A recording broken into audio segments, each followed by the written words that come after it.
Hello friends. तो friends कैसे हो आप लोग। दोस्तों स्वागत है आपका हमारे इस यूट्यूब चैनल पर। दोस्तों आज मैं आपको जगन्नाथ धाम के बारे में बताऊंगा। हिंदू धार्मिक मान्यताओं में आपको 4 धामों की यात्रा शब्द कई बार सुनने में आया होगा। आज हम हिंदू धर्म के वर्णित 4 धामों में से एक जगन्नाथपुरी के बारे में आपको विस्तार से बताएंगे। जगन्नाथ मंदिर उड़ीसा राज्य के एक स्थान पुरी में स्थित है। यह धाम भगवान जगन्नाथ यानी भगवान श्री कृष्ण को समर्पित है। पूरे स्थान पर होने के कारण पूरे क्षेत्र को जगन्नाथपुरी कहा जाता है। जगन्नाथ भगवान कृष्ण का ही एक नाम है जो कि 2 शब्द जगन और नाथ से मिलकर बना है, जिसका अर्थ होता है जग का स्वामी। जगन्नाथ उड़ीसा राज्य के समुद्री तट के नज़दीक बसा हुआ है। इससे भुवनेश्वर कुछ ही दूरी पर है। इस मंदिर से हर वर्ष मंदिर के मुख्य देवता भगवान जगन्नाथ, उनके बड़े भ्राता बलभद्र और भगिनी सुभद्रा के विशाल रथों की शोभा यात्रा निकाली जाती है।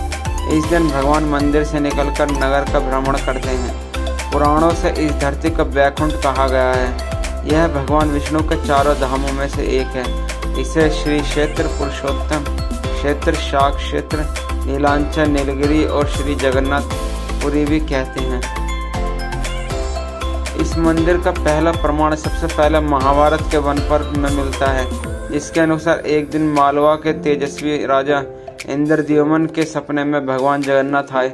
सपने में भगवान जगन्नाथ इंद्रद्युम्न से कहते हैं कि नीलांचल पर्वत की एक गुफा में मेरी एक मूर्ति है, उसे नीलमाधव कहते हैं। तुम एक मंदिर बनवाकर उसमें मेरी यह मूर्ति स्थापित कर दो। अगले ही दिन राजा ने अपने करीबी ब्राह्मण विद्यापति को सैनिकों के साथ नीलांचल पर्वत भेज दिया। विद्यापति ने सुन रखा था कि सबर कबीले के लोग नीलमाधव की पूजा करते हैं और उन्होंने अपने देवता की इस मूर्ति को नीलांचल पर्वत की गुफा में छुपा रखा है। यह भी जानता था कि सबर कबीला का मुखिया विश्ववसु नीलमाधव का उपासक है। उसी ने मूर्ति को गुफा में छुपा रखा है और वह आसानी से मूर्ति राजा को नहीं सौंपेगा।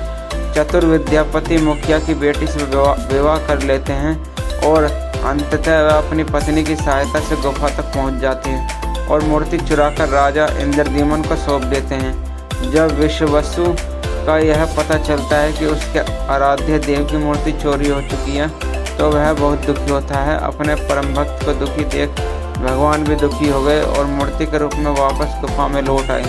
लेकिन साथ ही राजा इंद्रद्युम्न से वादा किया कि वे एक दिन उनके पास जरूर लौटेंगे, बशर्ते कि वे एक दिन उनके लिए विशाल मंदिर बनवा दें। कुछ वर्षों बाद राजा ने भगवान जगन्नाथ का विशाल मंदिर बनवा दिया और भगवान से मंदिर में विराजमान होने के लिए कहा। भगवान ने कहा कि तुम मेरी मूर्ति बनाने के लिए समुद्र में तैर रहा पेड़ का बड़ा टुकड़ा उठाकर लाओ, जो कि द्वारिका से समुद्र में तैरकर पुरी आ रहा है। राजा के सेवकों ने भी उस पेड़ के टुकड़े को ढूंढ लिया, लेकिन सब लोग मिलकर भी उस पेड़ को नहीं उठा पाए। तब तो राजा को समझ आ गया कि यह समस्या में नीलमाधव के अनन्य भक्त सबर कबीले के मुखिया विश्ववसु की सहायता लेनी पड़ेगी। सब उस वक्त हैरान रह गए कि जब विश्ववसु अकेले भारी भरकम लकड़ी को उठाकर मंदिर तक ले आए। उसके बाद बारी आई लकड़ी से भगवान की मूर्ति गढ़ने की, लेकिन नगर के सभी कारीगरों के लिए कोशिश के बाद भी लड़की को कोई तराश नहीं पाया। इसके बाद एक बूढ़े कारीगर के वेश में भगवान विश्वकर्मा प्रकट हुए। इसके बाद बारी आई लकड़ी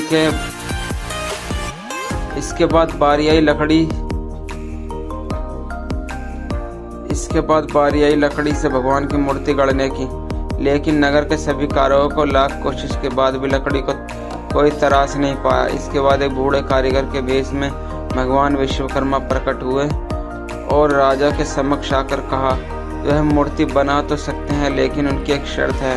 उन्होंने अपनी शर्त रखी कि 21 दिवस तक वह मूर्ति बनाने का कार्य करेंगे। मूर्ति बनाने के दौरान उनके समीप कोई भी नहीं होना चाहिए। राजा ने यह शर्त भी मान ली। इसके बाद बंद कमरे से लोगों की आरी, छेनी, हथौड़ी की आवाज़ें आती रहीं। इसके बीच राजा की पत्नी गुंडीचा भी मंदिर कमरे से निकट पहुंची, लेकिन गुंडीचा को कोई भी आवाज़ नहीं सुनाई दी। गोंडीजा का यह आशंका है कि हुआ कि कई कारीगर मर तो नहीं गया। रानी ने यह वृत्तांत राजा को सुनाया। अंदर से कोई आवाज़ सुनाई नहीं दे रही थी, तो राजा को भी ऐसा लगा। सभी शर्तें और चेतावनियों को दरकिनार करते हुए राजा ने कमरे का दरवाजा खोलने का आदेश दिया।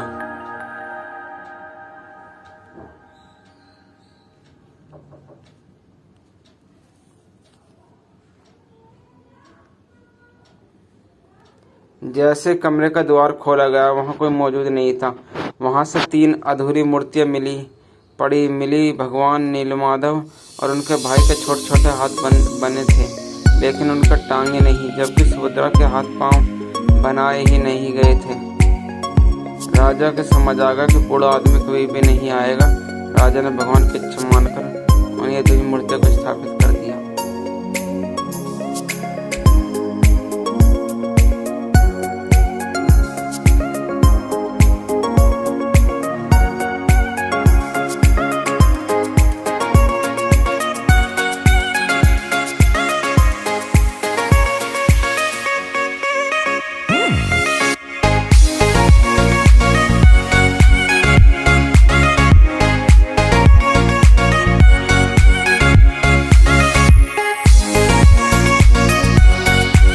लेकर आज तक तीनों भाई बहन इसी रूप में जगन्नाथ मंदिर में विराजमान हैं।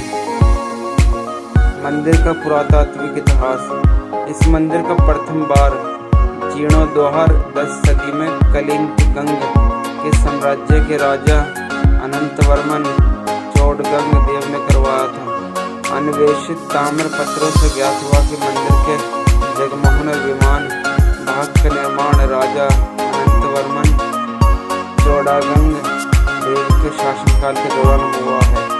उनके साथ अनंग भीमदेव ने इस मंदिर को वह स्वरूप दिया जो कि आज है। मंदिर में 400 सालों तक निरंतर पूजा चलती रही, लेकिन साल 1558 में अफगान जनरल काला पहाड़ उड़ीसा पर हमला कर कब्जा कर लिया। इस दौरान मंदिर को नुकसान भी पहुंचाया गया और पूजा भी बंद करवा दी गई। इस दौरान मूर्तियों को आक्रमणकारियों से बचने के लिए उसे झील में स्थित एक ब्रिज पर रखा गया। रामचंद्र देव राजा राज्य आजाद कराए जाने के बाद मंदिर में पुनः मूर्ति की स्थापना की गई। जगन्नाथपुरी का मंदिर 3 बार टूट चुका है और तीनों बार इसकी जीर्णोद्धार करके मूर्ति की पुनः स्थापना कराई गई। इस मंदिर का आसपास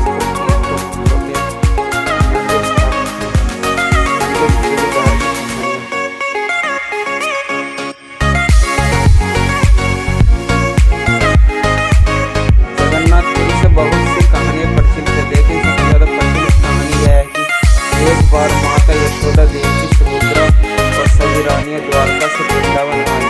द्वारिका आने के पश्चात सभी रानियां और सुभद्रा भगवान श्री कृष्ण की बाल लीलाओं को सुनाने का आग्रह करने लगे।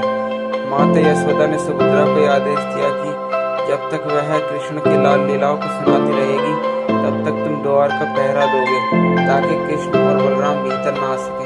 माता यशोदा ने कृष्ण की लीलाओं की गाथा आरंभ की और जैसे ही वह बोलती चली गई, तब सब उनकी बातें में मगन होते चले गए। सुभद्रा भी द्वार का पहरा भूलकर कहानी सुनने लगी। तभी अचानक कक्ष में कृष्ण और बलराम आ गए। मंत्रमुग्ध सुभद्रा का ध्यान दोनों भाइयों पर नहीं गया। कृष्ण और बलराम कथा सुनने लगे गए। जैसे ही वह कहानी सुनते गए, उनकी आंखें आश्चर्य के कारण और बड़ी गति चली गई। तब नाटक के ढंग से नारद जी आ गए। नारद जी सबके हाव भाव देखने लगे। सबको ऐसा सोच आ गया है लीला का पाठ